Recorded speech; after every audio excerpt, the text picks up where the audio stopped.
ሴቶች እኮ አምስት አይነት ባህሪ ያለባቸው ባክህን መቼ ማለታናቸው። አንደኛ አንተ በሐዘን ውስጥ ሆነህ ሳለ ፈጽሞ ሐዘንህን ቦታ ሳትሰጠው የተቀመጠች የሆነች ሴት።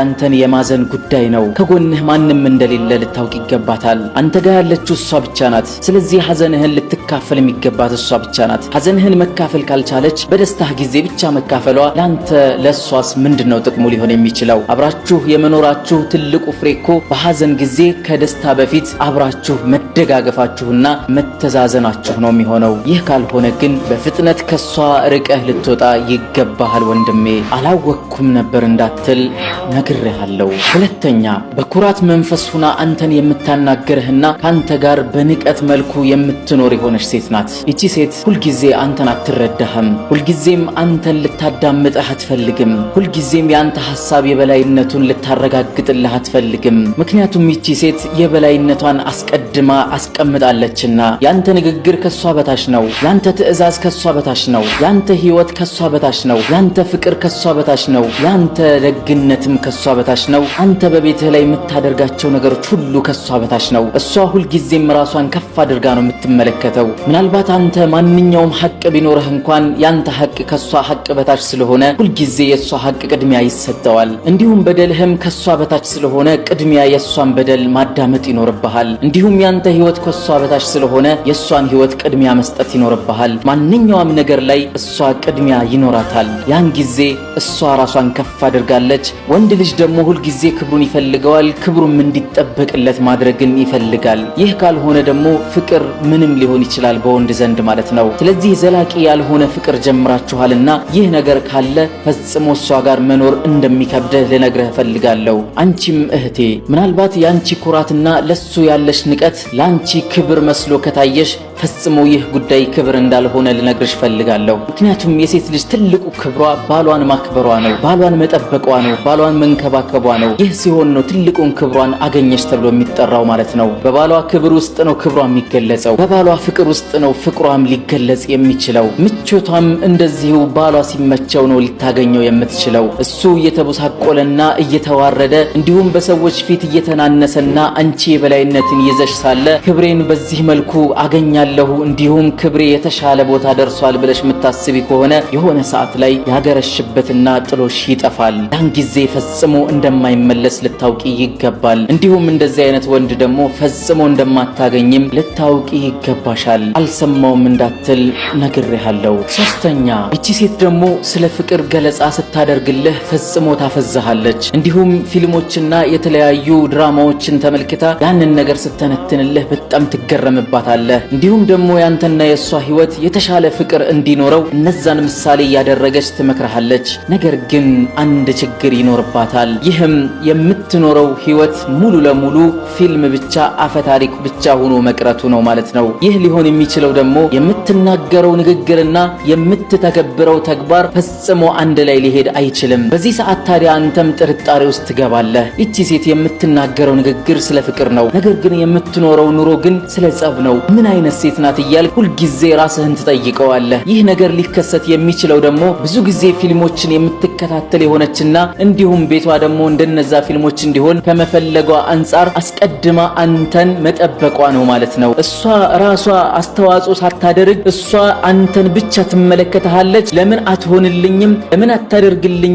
ለምን እንደዚህ አትሆንም እያለች ትጨቃጨቃለች። ነገር ግን እሷ ያ ፍቅር ፈጽሞ አልገባትም። ወደ ተግባር መገልበጥም አልቻለችም። በባልና በሚስት መካከል ትልቁ ሚስጥር ፉክክር የሚባለው ነገር መቅረቱ ነው። ነገር ግን እዚህ ነጥብ ላይ ትልቅ የሆነ ፉክክር ይታያል። ይህ ፉክክር ደግሞ መጨረሻው የማያምር የሆነ ውጤት ነው የሚያመጣው ማለት ነው። ስለዚህ ሁልጊዜ ጥያቄ እንዲሆንብህ የምታደርግህ ሴት ከሆነች ልትጠነቀቃት ይገባሃል፣ ራቅ ልትልም ይገባሃል ማለት ነው። እቺ ሴት ድራማ ነው ህይወቷ። ሙሉ ነገሯ አንተን የመጠበቅ እንጂ እሷ የማድረግ ነገር ፈጽሞ አይታይባትም። ያን ማድረግ የማትችል ሴት ከሆነች ደግሞ አንተም ልታደርግላት እንደማትችል ነው የምነግርህ እኔ። ምክንያቱም ካደረክላት በኋላ ሌላ ፊልም ወይም ድራማ ሲትኮምን ስትመለከት እንደዛ እንድትሆንላት ደግሞ ትጠይቀሃለች። ሁልጊዜ የድራማ ህይወትን እንድትኖር ታደርግሃለች ማለት ነው። ይህ ማለት ላንተ ቁም ስቅልህን የማሳየት ሁኔታ ነው ማለት ነው። ፈታኝ የሆነ ህይወት ውስጥ ነው የምትገባው። አንዳንድ ጊዜም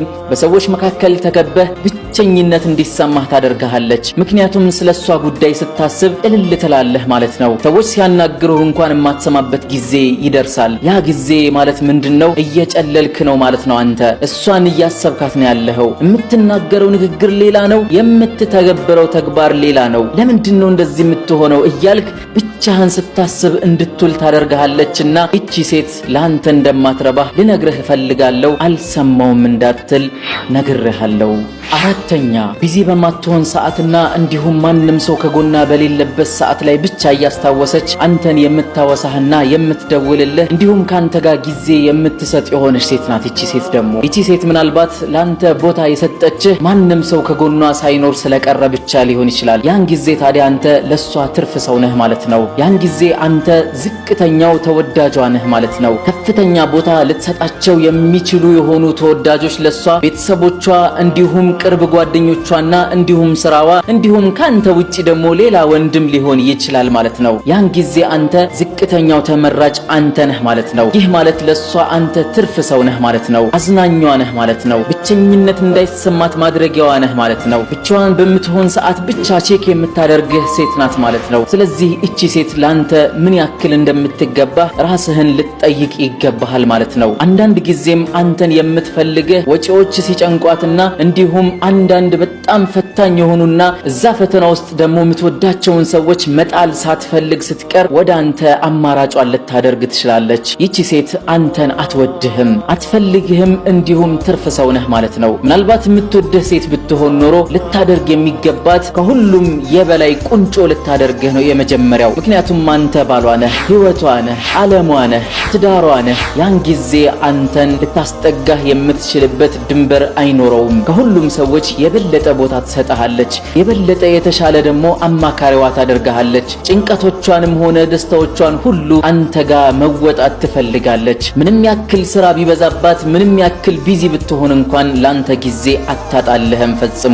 አንተን ለማስታወስ ስራዎች አይገድቧትም፣ ጊዜዎችም አይገድቧትም፣ ጓደኞችም አይገድቧትም። አንተን ሁልጊዜ በልቧ ታነግስሃለች፣ ታስቀምጠሃለች። ሁልጊዜ አንተን ለማዋራት ምክንያቶችን ሁሉ ትፈጣጥራለች። ሁልጊዜ አንተ ጋር ለመደወል ምክንያቶችን ከዛ ከዚህ ትፈላልጋለች። ያቺ ሴት ናት ትክክለኛ ያንተ ወዳጅ። አልሰማውም ነበር እንዳትል ነግሬሃለሁ። አምስተኛ እቺ ሴት ደግሞ ሁልጊዜ አንተ ደስተኛ በሆንክበት ሰዓት እንዲሁም ጥፋት በሌለበት ሰዓት ላይ ምክንያቶችን እየፈጣጠረች ካንተ ርቃ ትሄዳለች። ነገር ግን ርቃህ መሄዷ ብቻ ሳይሆን ችግሩ አንተ እንደገና መልሰህ ይቅርታ እንድትላትና እሹሩሩ ብለህ እንድትመልሳት ታደርጋለች። ያቺ ሴት ሁልጊዜ አንተ ጥፋተኛ እንደሆንክና እሷ ትክክል እንደሆነች ነው ራሷን እያሳየችህ የምትኖረው። እንዲሁም ደግሞ ሁልጊዜ ተለማኝ እንጂ ጥፋተኛ ሁና ለማኝ ወይም ጥፋተኛ ሁና ይቅርታ ጠያቂ መሆንን አትፈልግም። ሁልጊዜ ይቅርታ ትጠይቃታለህ፣ ትለምናታለህ። ነገር ግን ጥፋቱ የሷም ሊሆን ይችላል። ያን ጊዜ ራሷን መልሳ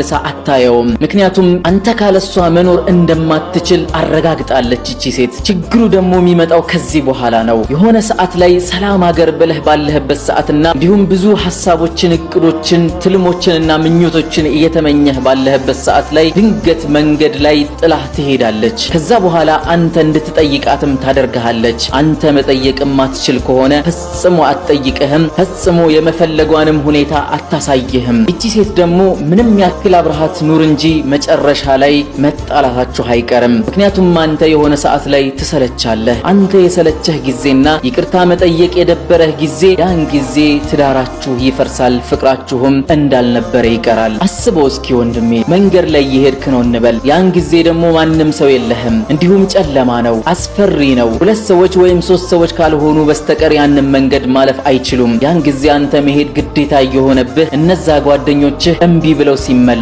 ማለት ነው ብቸኛ ትሆናለህ፣ ብቻህን ትቀራለህ። ብቸኝነት ስሜት ይሰማሃል። አንተ ፍላጎትህ እዛ ቦታ መድረስ ነበረ።